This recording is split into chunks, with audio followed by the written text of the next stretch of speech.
নোয়াখালীর সুবর্ণচর উপজেলার পূর্ব চরজব্বর গ্রামে স্বামীর মৃত্যুর পর দেবরের কুপ্রস্তাবে রাজি না হওয়ায় এক গৃহবধূ ও তার সন্তানদের ওপর নির্যাতন এবং বসতঘর দখলের চেষ্টা করার অভিযোগ উঠেছে। শুক্রবার সকালে জেলা শহর মাইজদীতে একটি দৈনিক পত্রিকার অফিসে আয়োজিত সংবাদ সম্মেলনে এসব অভিযোগ করেন গৃহবধূ হালিমা খাতুন। সংবাদ সম্মেলনে গৃহবধূর বড় মেয়ে প্রমি আক্তার মিমু, ভাই, মেয়ের জামাতাসহ পরিবারের অন্যান্য সদস্যরা উপস্থিত ছিলেন। ভুক্তভোগী হালিমা খাতুন বলেন, প্রায় 2 বছর আগে স্বামী মোহাম্মদ আবদুল্লার মৃত্যুর পর থেকে দেবর আব্দুল মতিন তাকে বিভিন্নভাবে কুপ্রস্তাব ও শারীরিক মানসিক নির্যাতন করে আসছে। এক পর্যায়ে স্বামীর পরিবারের সদস্যদের নির্যাতনের কারণে তিনি সন্তানদের নিয়ে বাড়ি ছাড়া হন। তিনি অভিযোগ করে বলেন, গত 8 জুন তার দেবর আব্দুল মতিন, আব্দুল মাজিদ, আব্দুল হাকিম সহ পরিবারের অন্য সদস্য তাদের ঘরের বিদ্যুৎ মিটার খুলে ফেলে ঘরের আসবাবপত্র লুট করে নেয়। পরে থানায় অভিযোগের পর পরের দিন তারা আরও ক্ষুব্ধ হয়ে বসতঘর উচ্ছেদের চেষ্টা করলে বাধা দেয়ায় তার বড় মেয়ে প্রমিকে বেদম মারধর করেন।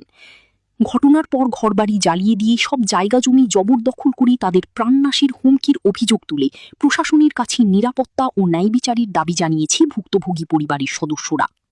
আমার স্বামী মরার পর থেকে আমার দেবর মতিনের 45 দিনের দিন আমারে নির্যাতন করতে যা ব্যান রাত হাঁস রাত দুপুর রাত আসে সে আমি বাইরে যাইতে পারি না, ভোরবেলা উঠিয়ে উজু বানাইতে পারি না, নামাজ পড়তে পারি না। হে আমারে কুপ্রস্তাব বলে, কুপ্রস্তাব আমি রাজি হই না কেন। হে আমি যখন দিনে বাড়ি ঘরে তোমার আমার ওষুধে পিটতো মাইতো যে কোনো উসুলে নিয়ে আসে। তখন আওয়ার পরে আমি আমার শ্বশুরের কাছে জানাইলাম, জানার পরে এলাকার মেম্বার কাশিম মেম্বারের কাছে জানাইলাম, ভাই এরা এটা আমার সাথে কি বলতেছে, কি করতেছে। উঠে বলে ঠিক আছে, এটা ওরা কেন করে, ওরকে বিচার করুম, তোমার অজ্ঞ বিচার করুম। ও আমাকে কুপ্রস্তাব দিল, ও চোখ খারাপ, ওরও চোখ বালানো। এটার পরে যাক স্যার, আমি ওর কাছে বিচার না পেয়ে আমি আমার সন্তান 3 সন্তানের দিকে নিয়ে নেয় আমি গার্মেন্টসে চাকরি করছি, ওই ঘরে আসা আর করি না। আমি ঘর থেকে আমার ছেলে মেয়ে নিয়ে আমি বাসায় চলে গেলাম। চলে যাওয়ার পরে মাঝে মধ্যে আমার ছেলে মেয়ে আসে, আমি আসি। এর দীর্ঘে কিছুদিন আগে আমার ছেলে আসছে আর কি, আমার ছেলে চোখ খুলিয়ে নেবে, এই করবো সে করবো, হুমকি ধুমকি দিছে। তারপরে ছেলে চলে গেছে। তারপরে শুনছি যে আমার ঘরের মিটার খুলিয়ে নিয়ে গেছে। মিটার খুলিয়ে নেওয়া যাওয়ার পরে আমার মেয়ে আসছে, আবেদন করছে, করাইছে।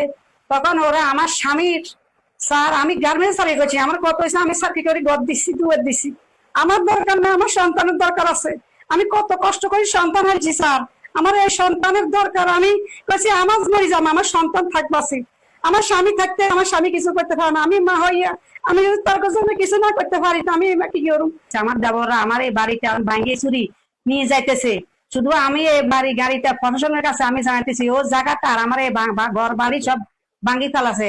এই ঘর বাড়িটা কিভাবে আপনারা উদ্ধার করে দিতেছেন, আপনাকে প্রশংসার কাছে আমার ছেলে মেয়ের জীবনের নিরাপত্তা চাইতেছি আপনার কাছে। আমি আমার দাদারা আমার কাকারা সবাই মিলে আমাদেরকে জায়গা, আমার বাবার নামে যেটা আছে এটা বুঝে দিতেছে না। আমাদের বাড়ির যে জায়গাটা আছে, যেখানে আমাদের ঘরটা আছে, এখানেও আমাদেরকে উঠতে দিতেছে না। এটার পরে আমরা বাসা ভাড়া চলে গেছি।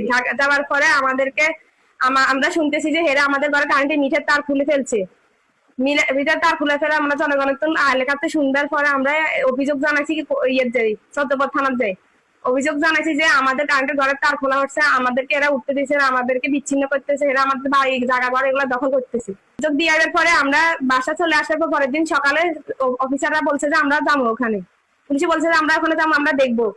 এটার পরে আমরা করছি, আমরা পরের দিন সকালে আমরা বাড়িতে আসছি দেখার জন্য আসছি। আর আমার কাকারা, আমার চাচিটা ছিল, সবাই আমাদের অনেক দোলাই দিছে, মাইটপিট করছে, অনেক নির্যাতন করছে।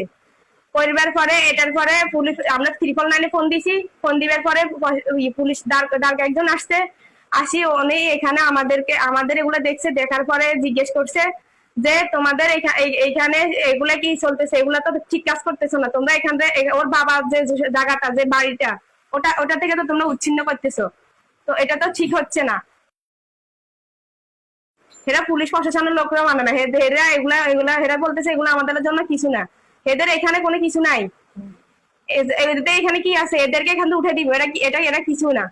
ওরা থানা পুলিশের কাছে অমান্য করার পর আমরা এটার কোনো পুলিশের কাছে, প্রশাসনের কাছে আমরা এটা কোনো ন্যায্য বিচার পাই নাই। আমরা এখন এটা প্রশাসনের কাছে ন্যায্য বিচার চাই। আমার বাবার জায়গায় সম্পদ যে বাড়িঘর ছিল, ওখান থেকে আমাদেরকে উচ্ছেদ করে দিতেছে, আমাদেরকে মারধর করতেছে। আমরা এই জন্য এখানে আসছি প্রশাসনের কাছে, আমরা এটা ন্যায্য বিচার চাই।